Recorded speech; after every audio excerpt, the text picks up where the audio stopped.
Eto na nga mga chong, marami tayong basketball updates. Ang gustong mangyari ni Al Francis Chua sa Barangay Ginebra ngayong All-Filipino Conference. Gaano nga ba kalakas ngayon ang Barangay Ginebra? Title contender ba ngayong Philippine Cup? Isang araw na nga lang ay maglalaro na ang Barangay Ginebra ngayong All-Filipino Conference. At marami nga ang curious ngayon kung gaano nga ba kalakas ang Barangay Ginebra at kaya nga ba nilang mag-champion ngayong All-Filipino Conference. Kung titingnan nga nating mabuti ay mas ready nga sila ngayon dahil sa nakalipas na Commissioner's Cup. Napakalaki nga ng naging impact niyan para sa Barangay Ginebra.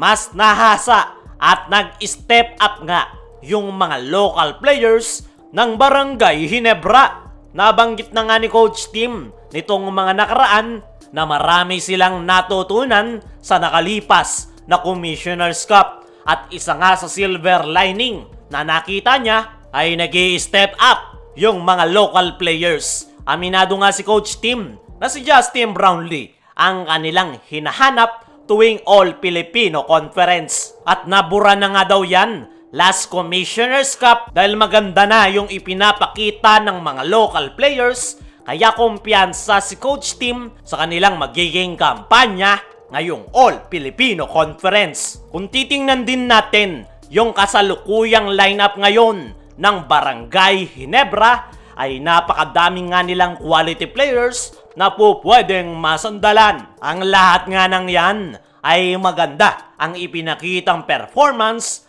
last Commissioner's Cup. At po pwede nga nating sabihin na parang All-Filipino yung laro ng Ginebra last Commissioner's Cup dahil hindi nga nila ramdam si Tony Bishop dahil puro yung mga local players lang ng Ginebra yung nagpapakita, especially sa mga crucial minute ng laro. Isa pa sa dahilan kung bakit masasabi nating mas malakas ngayon ang Barangay Ginebra ay dahil sa napakagandang sistema ni Coach Tim Cone. Sa nakalipas nga lang na stint ni Coach Tim sa ating national team ay napakaganda ng ball movement ang ipinakita ng Gilas players. Partida, hindi pa sila nakakabuo ng solidong chemistry, kaya naman expected na mas magiging maganda yung ball movement pagdating sa Barangay Ginebra dahil unang-una kabisado na nila yung sistema ni Coach Tim at the same time ay meron silang solid chemistry. Ang tanong, championship contender ba ang Barangay Ginebra ngayong All-Filipino Conference?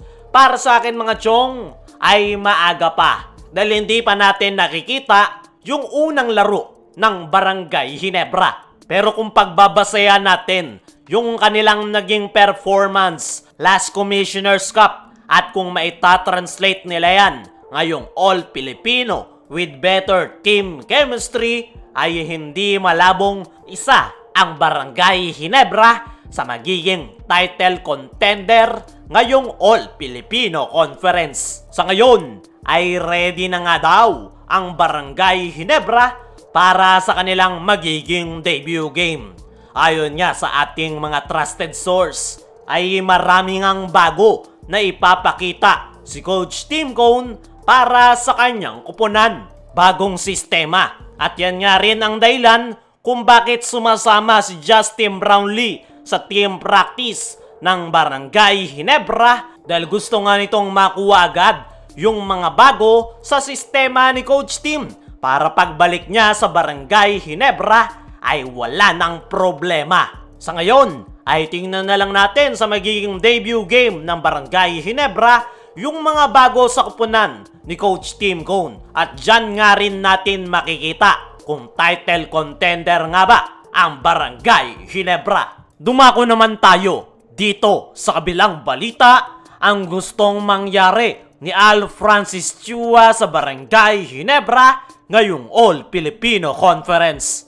Bukas nga magaganap ang magiging debut game ng Barangay Ginebra kontra Reno Shine Elasto Painters. At maraming ang Ginebra fans ang nag-aabang sa kanilang paboritong kupunan. At isa na nga dyan ay itong si Boss Al Francis Chua. Ayon niya sa ating mga trusted source ay ang gusto ngang mangyari ni Al Francis Chua ay mag-champion ang Barangay Ginebra ngayong All-Filipino Conference.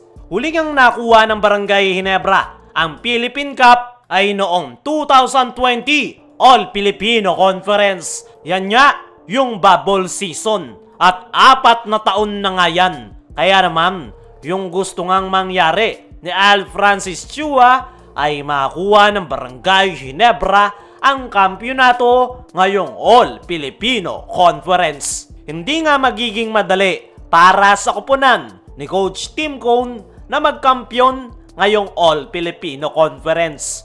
Pero kaya nga nila dahil isa nga sila sa mga title contender dahil meron nga silang solid lineup at meron na rin silang nabuong solid team chemistry na pinaka-importante para sa isang koponan. Ayon pa rin sa parehong source ay magbibigay nga raw ng napakalaking bonus itong si Al Francis Chua kapag naging maganda ang performance ng Barangay Ginebra simula elimination round up to PBA playoffs. Sa ngayon ay determinado itong si Boss Al Francis Chua na magkampiyon ang Barangay Ginebra. Patungkol naman kung magkakaroon ng mga trades ang Barangay Ginebra, sa ngayon nga daw ay ang focus nila ay ang All-Filipino Conference. Depende na nga lang daw sa magiging sitwasyon at kung may ire-request na player si Coach Tim Cone.